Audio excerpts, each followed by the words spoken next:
राजदेसर विद्युत विभाग का कनिष्ठ अभियंता का कार्यालय अचानक गिरने के बाद रतनगढ़ विधायक पूसाराम गोदारा ने मौके पर जाकर स्थिति का जायजा लिया। इस अवसर पर गोदारा ने मौके पर ही उच्च अधिकारियों को अवगत कराया। साथ ही विद्युत विभाग रतनगढ़ के XEN Sitaram Jangid, Hemendra Singh Shekhawat, civil XEN Bikaner मौके पर पहुंचे, निरीक्षण किया और अन्य ऑफिस में कर्मचारियों अधिकारियों के नहीं जाने के आदेश दिए। इसके अलावा विद्युत विभाग का सहायक अभियंता का ऑफिस नेशनल हाईवे 11 पर शिफ्ट करने की बात कही। वहीं कर्मचारियों में घटना को लेकर भय की स्थिति बनी हुई है। वहीं तहसीलदार जितेंद्र सिंह ने जिला कलेक्टर के आदेश की पालना के तहत राजकीय चिकित्सालय बने क्वार्टरों का निरीक्षण किया और क्वार्टर की स्थिति को देखकर जिला कलेक्टर को अवगत कराया। मदन दादिज के साथ शिव भगवान सोनी की रिपोर्ट। ऐसा है कि बहुत खेदजनक मामला है कि सारा स्टाफ यहाँ है, हमारे लोग भी यहाँ मौजूद है और हमने निरीक्षण किया कि ये हालांकि बना हुआ तो पुराना है,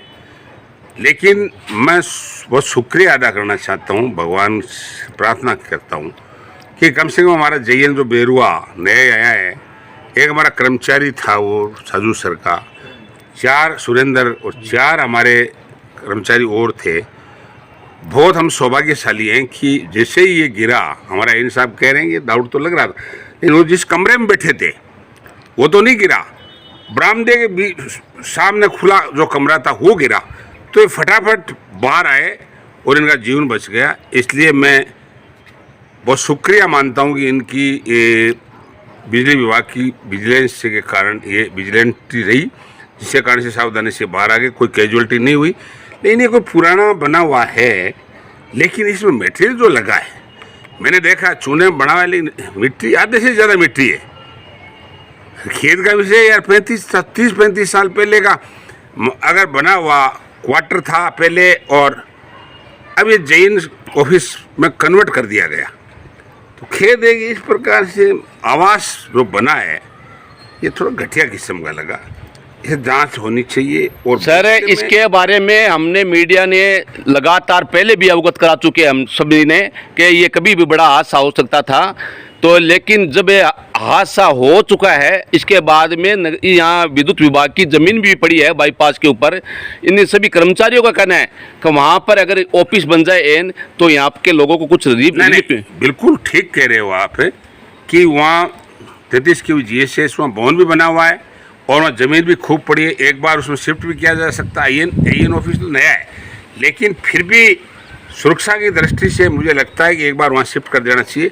मैं भी ऊपर विद्युत विभाग के अधिकारियों से और प्रशासन जिला कलेक्टर से मैं बात करूँगा कि ये उसको शिफ्ट किया जाए, क्योंकि वास्तव में पुराना भी था और वैसे दिखने में भी ज़्यादा तो नहीं लग रहा था, लेकिन ये गिरना ही था। लेकिन संयोग ये हो गया कि कैजुअलिटी से बच गए। तो इस प्रकार इसका मटेरियल जब देखा ये बहुत घटिया था यार।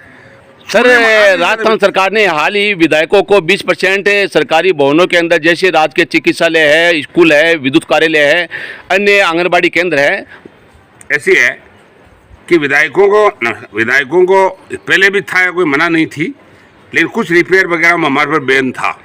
लेकिन मैं राजस्थान की सरकार से पूछना चाहता हूँ कि वो विधायकों का पैसा एक बढ़ाते नहीं।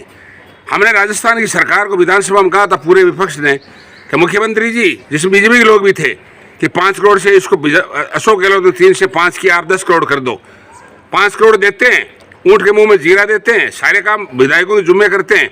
मैं राजस्थान की सरकार से मांग करना चाहता हूँ कि आपको हर मद में रिपेयर के पैसा है, समय पर क्यों नहीं देते हो? ये मेरा चार्ज है कि सरकार इस मामले में गंभीर नहीं है, सिर्फ दिखावटी और मॉनिटरिंग करती है।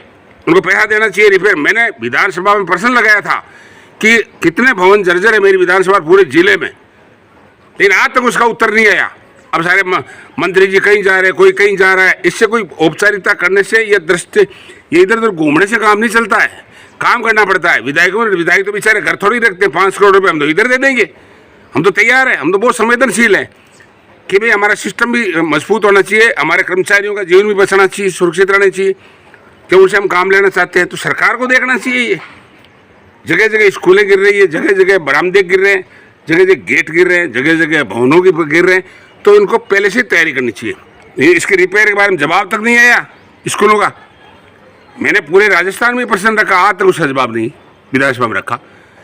फिर लोग कहते हैं ऐसा विधानसभा में प्रति तो कमजोर कर रहे हैं। मैंने कहा तुम 5 साल रहे क्यों, तो बहुत मजबूती कर ली तुमने। हमने जो काम किए उसको क्रैश कराने की कोशिश कर रहे हो।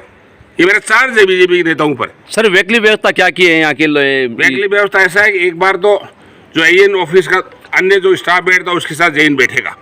उसके बाद हमारे एसपी साहब आए हैं, अभी पहुँचे हैं, एसपी साहब है, और हम बात करेंगे कि भी इनको सुरक्षित जगह एक बार 33 के GSS में ये ट्रांसफर कर दिया जाए। Thank you sir. ताकि नई व्यवस्था के लिए हम बात सरकार से भी करेंगे, उच्च अधिकारियों से। राजस्व तहसील को वापस उप तहसील में कन्वर्ट करने का ऐसा सोशल मीडिया पे चल रहा है, क्या सही है?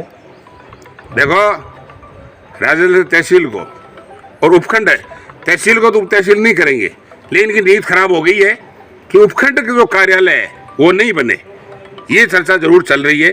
फिर भी मैंने सरकार को पत्र लिखा है कि जो उप तहसीलें बहुत लंबे समय हमारे शासन में बनी, उनको आप क्रैश मत करो। जिलों को कर दिया, पुरानी चीज़ों का सिस्टम बदलने की कोशिश करो। लोग सिस्टम बढ़ाते हैं, सरकार बढ़ाती है, लोकतंत्र है। ये तानाशाही राज नहीं चलेगा।